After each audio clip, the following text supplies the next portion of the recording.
क्या हुआ जब एक रानी को अपने अस्तबल में बंधे एक घोड़े से प्यार हो गया। बहुत पुरानी बात है। एक राज्य में एक राजा और रानी रहा करते थे। वे दोनों एक दूसरे से बहुत प्रेम करते थे। उनकी शादी को बहुत साल गुजर जाने के बावजूद उन्हें कोई संतान प्राप्त नहीं हुई, जिसके कारण राजा को शर्मिंदगी का सामना करना पड़ता था। राजा ने अनेक हकीमों और वैद्यों से इस बारे में सलाह ली और उन्होंने जैसा कहा वैसा ही किया। फिर भी राजा को संतान प्राप्त नहीं हुई। ऐसे ही समय बीतता गया। एक बार रानी अपने कमरे में आराम कर रही थी। तभी रानी के कक्ष में सफाई करने वाली नौकरानियां यह समझकर कि रानी सो रही है, आपस में बात करने लगी। एक बोली, हमारे राजा और रानी एक दूसरे से कितना प्रेम करते हैं, फिर भी कितनी दुख की बात है कि उन्हें कोई संतान प्राप्त नहीं हुई। दूसरी नौकरानी ने उत्तर देते हुए कहा, यह बात बिल्कुल सही है, लेकिन रानी को जंगल में रहने वाले साधु के पास जाना चाहिए, क्योंकि उनके बारे में मैंने बहुत सुना है। यह बात करते हुए दोनों नौकरानियां रानी के कक्ष से बाहर चली गईं। सोने का दिखावा कर रानी ने सारी बात चुपचाप सुन ली। उसने चोरी छिपे जंगल जाने का फैसला किया। अगली सुबह सबकी नजरों से बचते हुए वह अकेले ही जंगल की ओर निकल पड़ी। जंगल में कुछ दूर चलने के बाद उसे एक कुटिया दिखाई दी। रानी धीरे धीरे चलते हुए उस कुटिया के पास पहुंची। तभी उसने देखा कि कुटिया के बाहर एक तपस्वी संत ध्यान मग्न बैठा हुआ है। रानी ने उन्हें प्रणाम किया और अपनी परेशानी बताई, लेकिन वह तपस्वी रानी के रूप और यौवन को देखकर मोहित हो चुका था। वह अब किसी भी प्रकार रानी को अपना बनाना चाहता था। उसने रानी की मजबूरी का फायदा उठाते हुए कहा, मैं तुम्हें पुत्र प्राप्ति का वरदान दे सकता हूँ, पर इसके लिए तुम्हें मेरे साथ एक रात बितानी होगी। ये सुनकर रानी के पैरों तले जमीन खिसक गई। उसने क्रोध में कहा, तू तपस्वी हो ही नहीं सकता, तू तो एक पाखंडी साधु है जो दूसरों की मजबूरी का फायदा उठाता है। रानी के मुख से पाखंडी शब्द सुनकर तपस्वी आगबूला हो गया। उसने कहा, तुम मेरी शक्तियों से अब तक अनजान हो। मैं तुम्हें श्राप देता हूँ, तुम्हें पुत्र तो मिलेगा, लेकिन वह राजा से नहीं बल्कि एक घोड़े से उत्पन्न होगा। रानी ने तपस्वी की बात पर ध्यान नहीं दिया और राजमहल की ओर निकल पड़ी। जब वह राजमहल पहुंची तो राजा ने उसे देख लिया और पूछा, रानी तुम कहाँ गई थी? आज मैंने तुम्हें सारी जगह ढूंढा, लेकिन तुम नहीं मिली। रानी ने झूठ बोलते हुए कहा, मैं अपनी सहेलियों के साथ घूमने गई थी। राजा ने कहा, ठीक है, तुम तैयार हो जाओ, आज मैंने अपनी 9वीं सालगिरह की खुशी में दावत रखी है। आज हम सभी साथ बैठकर खाना खाएंगे। रानी खुशी से तैयार होने के लिए चली गई। कुछ देर बाद दावत शुरू हुई। राजा और रानी ने खुशी खुशी उनके लिए लाया गया केक काटा। फिर सभी राज्यों के राजाओं ने अपनी ओर से लाए गए उपहार राजा और रानी को देना शुरू किए, जिनमें बहुत सारे धन, जवाहरात और अनमोल हीरे शामिल थे। इसी बीच एक राजा ने एक बहुत ही अच्छी नस्ल का काला बेहतरीन घोड़ा उपहार स्वरूप दिया। दावत शुरू हुई। सभी लोगों ने मिलकर खाना खाया। तभी रानी वहां से उठकर चुपचाप चली गई और अपने कक्ष में जाकर लेट गई। राजा भी रानी के पीछे पीछे पहुंचा और बोला, क्या हुआ रानी, तुम बीच दावत से उठकर क्यों चली आई? रानी ने कहा, पता नहीं क्यों, पर मेरे मन में एक अजीब सी बेचैनी हो रही है, जैसे कुछ अनहोनी होने वाली हो। रानी की यह बात सुनकर राजा घबरा गया। उसने कई हकीमों को बुलवाया और रानी का इलाज करवाया। कुछ दिन तो सब ठीक रहा, लेकिन जैसे ही शाम ढलती रानी को फिर से वही बेचैनी होने लगती। और फिर एक रात कुछ ऐसा हुआ जिसकी किसी ने कल्पना भी नहीं की थी। रानी ने घोड़ी का रूप धारण कर लिया। वो चुपचाप महल से निकलकर अस्तबल पहुंच गई, जहां वही काला घोड़ा बंधा हुआ था। अब ये हर रात होने लगा। दिन में रानी सामान्य रहती और रात को रहस्यमयी घोड़ी बनकर अस्तबल चली जाती। समय बीता और रानी गर्भवती हो गई। राजा और पूरे राज्य में खुशी की लहर दौड़ गई। राजा ने रानी की सेवा के लिए ढेरों नौकरानियां तैनात कर दी, ताकि उसे किसी चीज की कमी न हो। लेकिन 9 महीने से ज्यादा समय बीत गया, फिर भी रानी ने बच्चे को जन्म नहीं दिया, जिस कारण राजा को बहुत चिंता होने लगी। लेकिन समय की मार के आगे कोई कर भी क्या सकता है। समय बीतता गया। रानी को गर्भ धारण किए हुए 15वां महीना शुरू हो गया कि अचानक एक दिन रानी को जोरों से प्रसव पीड़ा शुरू हो गई। रानी की चीखों से महल की दीवारें गूंजने लगीं। राजा ने आदेश दिया कि दाई माँ को बुलाकर लाओ। राजा का आदेश पाकर सैनिकों ने दाई माँ को बुलाया। राजा ने दाई को सारी बात बताई। राजा की बात सुनकर दाई माँ रानी के कमरे में चली गई। कुछ ही देर बाद कमरे से बच्चे के रोने की आवाज सुनाई दी। राजा अपने पुत्र को देखने के लिए बहुत उत्साहित था कि अचानक कक्ष के अंदर से घबराई हुई दाई बाहर निकली। उसका शरीर पूरी तरह डर के मारे कांप रहा था। दाई की यह दशा देखकर राजा ने कहा,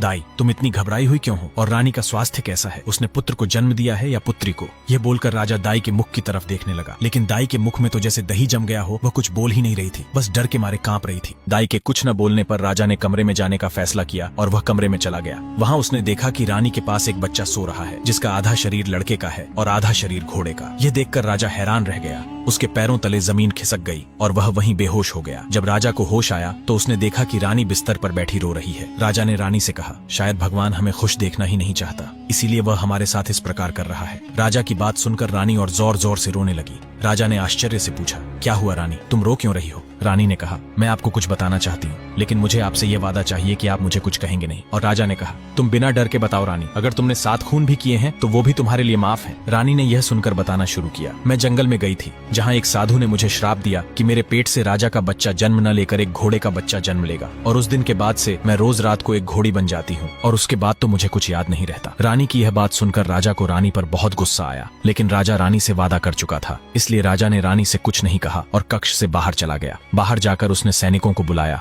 और उनसे कहा, जंगल में जो साधु है उसे घसीट के दरबार में लाओ, और अगर उसकी रास्ते में मृत्यु हो जाए तो उसे दफन करके ही आना। राजा का आदेश पाकर सैनिक खूंखार सांड की तरह जंगल की ओर निकल पड़े। जंगल में कुछ देर ढूंढने के बाद उन्हें वह साधु मिल गया। सैनिकों ने बिना कुछ पूछे उस साधु को जंजीरों से बांध दिया और उसको पकड़कर राजमहल की तरफ चल पड़े। राजमहल में पहुंचकर सैनिकों ने साधु को राजा के सामने धक्का देकर गिरा दिया। राजा को देखकर साधु को यह समझते हुए तनिक भी देर नहीं लगी कि राजा ने उसे क्यों बुलाया है। साधु राजा के चरणों में गिरकर क्षमा याचना करने लगा, लेकिन राजा साधु की कोई भी बात सुनने को तैयार नहीं था, क्योंकि साधु को देखकर राजा का खून खौल रहा था। राजा ने गुस्से में आदेश दिया कि महल के सामने इसके कपड़े उतारकर 500 कोड़े लगाओ, जिससे यह दूसरी बार ऐसी तुच्छ हरकत न करे। ये कहकर राजा गुस्से में वापस रानी के कक्ष की तरफ चल पड़ा। कक्ष में जाकर राजा ने रानी से कहा, रानी, उस बच्चे को मुझे दो, मैं सैनिकों से कहकर इसे कहीं फेंकवा दूंगा, ताकि हमारे बारे में कोई बातें न बनाए। अपने पुत्र को फेंकने की बात सुनकर रानी का तो जैसे कलेजा ही फट गया। रानी ने अपने पुत्र को गले से लगा लिया और जोर जोर से रोने लगी, लेकिन राजा अभी रानी की बात सुनने के मूड में नहीं था। राजा ने रानी से वह बच्चा छीन लिया।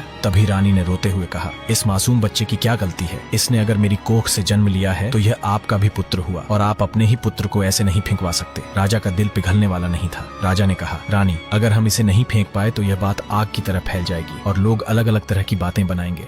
रानी ने कहा, इसका कोई और भी तो समाधान हो सकता है जिससे लोगों को पता न चले। राजा ने कुछ देर सोचा और फिर कहा, इसको कारागार में बंद करवा दो। सत्य यही है कि वहाँ इसको खाना भी मिल जाएगा और किसी को पता भी नहीं चलेगा। रानी अपने पुत्र को कारागार में बंद तो करवाना नहीं चाहती थी, पर कोई और दूसरा उपाय भी नहीं था। इसलिए रानी को भी विवश होकर अपना पुत्र कारागार में बंद करवाने के लिए राजा को देना पड़ा। राजा ने अपने पुत्र को सैनिकों को सौंप दिया और कहा, इसको कारागार में बंद कर दो। सैनिकों ने बिल्कुल वैसा ही किया। समय बीतने लगा। रानी ने फिर से गर्भ धारण कर लिया। राजा इस बार रानी के गर्भवती होने की बात सुनकर बिल्कुल भी खुश नहीं था, क्योंकि उसे यह डर लग रहा था कि कहीं रानी पहले की तरह एक घोड़े के बच्चे को जन्म न दे। इस डर से राजा ने जितने भी अस्तबल में घोड़े थे वे सारे व्यापारियों को बेच दिए और रानी के कक्ष के बाहर कड़ा पहरा भी लगवा दिया। शाम ढली और राजा खुद रानी के कक्ष के बाहर खड़ा हो गया और निगरानी रखने लगा कि कहीं रानी फिर से घोड़ी न बन जाए। इस तरह राजा ने पूरी रात रानी के कक्ष के बाहर निगरानी रखी, लेकिन इस बार रानी घोड़ी नहीं बनी, जिससे राजा को यह पूर्ण विश्वास हो गया कि रानी अब बिल्कुल ठीक है। ऐसे ही समय बीतता गया। रानी को गर्भ धारण किए हुए 8वां महीना चल रहा था कि अचानक एक दिन रानी के पेट में जोरों से दर्द होने लगा। रानी दर्द से कहराने लगी। राजा अब समझ नहीं पा रहा था कि क्या किया जाए। रानी को तो अभी गर्भ धारण किए हुए 9 महीना भी नहीं हुआ था और उसे अभी से ही प्रसव पीड़ा शुरू हो गई थी, लेकिन राजा कर भी क्या सकता था। उसने तुरंत राज्य के सबसे बड़े हकीमों तथा वैद्यों को बुलवाकर रानी की जांच करवाई। हकीमों ने जब रानी के स्वास्थ्य की स्थिति देखी तो वे हैरान रह गए और आपस में चिंतित होकर बातें करने लगे। हकीमों को इस तरह फुसफुसाते और चिंतित देखकर राजा घबरा गया। घबराहट में राजा ने हकीमों से रानी के स्वास्थ्य के बारे में पूछा। हकीमों ने गंभीर और चिंताजनक स्वर में कहा, रानी के पेट में कोई साधारण बच्चा नहीं है और हम आपको पहले ही चेता देते हैं कि रानी का पेट साधारण गर्भवती महिलाओं से कहीं अधिक बड़ा होगा। यह भी नहीं कहा जा सकता कि वह इस बच्चे को कब जन्म देगी। राजा यह सुनकर और भी परेशान हो गया और बोला, अब आप ही बताइए क्या किया जाए? रानी का दर्द कैसे कम होगा? हकीमों ने रानी के लिए एक विशेष दवा तैयार की, जिसे लेने के बाद रानी की हालत कुछ बेहतर हो गई। अब जैसे जैसे दिन बीतते गए रानी का पेट और भी अधिक बढ़ता गया। रानी का पेट साधारण गर्भवती महिलाओं से कहीं ज्यादा बड़ा हो गया था। जैसे जैसे दिन गुजरते गए राजा की चिंता भी बढ़ती गई। ऐसे ही एक दिन रानी राजमहल में घूम रही थी कि अचानक उसका पैर फिसल गया और वह अपने पेट की तरफ से जमीन पर गिर पड़ी। रानी दर्द के मारे वहीं बेहोश हो गई। राजा ने रानी को उठाकर तुरंत शाही वैद्य को बुलवाया। रानी की नब्ज बेहद धीमी थी, उसका चेहरा पीला पड़ चुका था और शरीर थरथरा रहा था। राजा खुद कांपते हाथों से रानी का माथा सहला रहा था और उसकी आंखों में आंसू थे। शायद पहली बार एक सम्राट का दिल अपने ही भावनाओं के बोझ तले दब गया था। शाही वैद्य ने रानी की जांच की और कुछ देर बाद गंभीर स्वर में कहा, महाराज, यह सामान्य प्रसव नहीं होगा। रानी के गर्भ में जो है वह असामान्य है, शायद स्वर्ग और धरती के बीच की कोई शक्ति। राजा चौंक उठा और उसने कहा, ये क्या कह रहे हो तुम? क्या यह बच्चा मनुष्य नहीं? वैद्य ने धीमी आवाज में उत्तर दिया,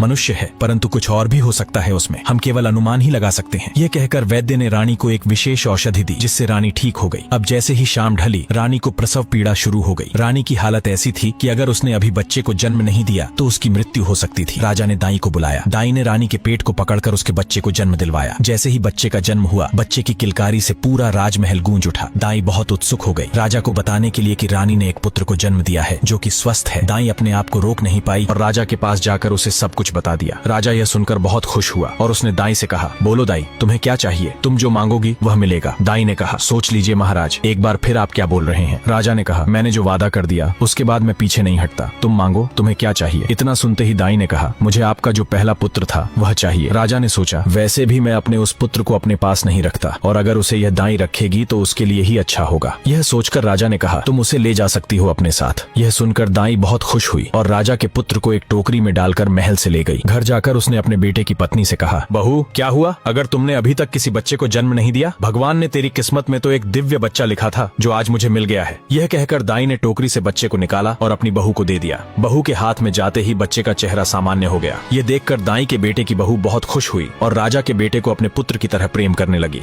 शाम ढली, दाई का बेटा काम से घर लौटा। घर आकर वह हैरान रह गया, क्योंकि जब वह रोजाना काम करके घर लौटता था तो उसकी पत्नी गेट के पास खड़ी होकर उसका इंतजार करती थी, लेकिन आज ऐसा नहीं था। दाई का बेटा कमरे के अंदर गया और देखा कि उसकी पत्नी के पास एक छोटा सुंदर बच्चा बैठा है और उसकी पत्नी उस बच्चे के साथ खेल रही है। यह देखकर दाई का बेटा अपनी पत्नी के पास गया और पूछा, ये इतना सुंदर बच्चा किसका है? उसकी पत्नी ने प्रसन्नता से कहा, ये और किसी का नहीं, हमारा ही पुत्र है। ये बात सुनकर दाई का बेटा चौंक गया और बोला, हमारा पुत्र? ये कैसे हो सकता है? पत्नी ने सारी बात बताई। सब कुछ जानने के बाद दाई का बेटा बहुत प्रसन्न हुआ और उसने राजा के बेटे को अपनी गोद में उठाकर अपने बेटे की तरह प्रेम करने लगा। इसी प्रकार कुछ साल बीत गए। वह बच्चा अब बड़ा हो चुका था। बड़े होने के साथ साथ वह और भी सुंदर होता गया। गांव के लोग उसे देव बालक कहकर पुकारने लगे। ऐसे ही एक दिन राजा नगर भ्रमण पर निकला। रास्ते में उसकी नजर उस युवक पर पड़ी। राजा को उस युवक में अजीब सा अपनापन महसूस हुआ। वह खुद को रोक नहीं पाया और उसके पास जाकर उससे बातें करने लगा। राजा को उस युवक का व्यवहार बहुत अच्छा लगा, इसलिए राजा ने उसे अपना मित्र बना लिया। अब राजा रोजाना उस युवक से मिलता और उसके साथ घंटों बातें करता। समय के साथ उनकी दोस्ती भी मजबूत होती गई। राजा उसे स्नेहपूर्वक देव कहकर बुलाने लगा। एक दिन देव ने राजा को अपने घर भोजन के लिए आमंत्रित किया। राजा सहर्ष मान गया। जब वह देव के घर पहुंचा तो वहां उसे एक जानी पहचानी महिला दिखाई दी। वही दाई जिसे उसने सालों पहले अपना पुत्र सौंपा था। राजा हैरानी से बोला, दाई माँ, ये तुम्हारा घर है? और देव, तुम्हारा क्या लगता है? दाई माँ ने नम्रता से जवाब दिया, राजन, यही तो वह बालक है जिसे आपने मेरे हवाले किया था। ये आपका ही पुत्र है। जब यह हमारे घर आया तब इसके सिर पर घोड़े का आकार था, लेकिन जैसे ही इसने हमारी गोद में कदम रखा ये बिल्कुल ठीक हो गया। यह सुनकर राजा स्तब्ध रह गया। उसे अपने ही अंदर से ग्लानि होने लगी। उसने देव को गले लगाकर कहा, पुत्र, मैंने तेरे साथ बचपन में बहुत अन्याय किया, पर अब नहीं। अब मैं तुझे अपने साथ ले जाना चाहता हूँ। महल तेरा इंतजार कर रहा है। देव ने शांत भाव से राजा की ओर देखा और कहा, राजन, मैं आपका पुत्र अवश्य हूँ, लेकिन जिन्होंने मुझे जीवन दिया,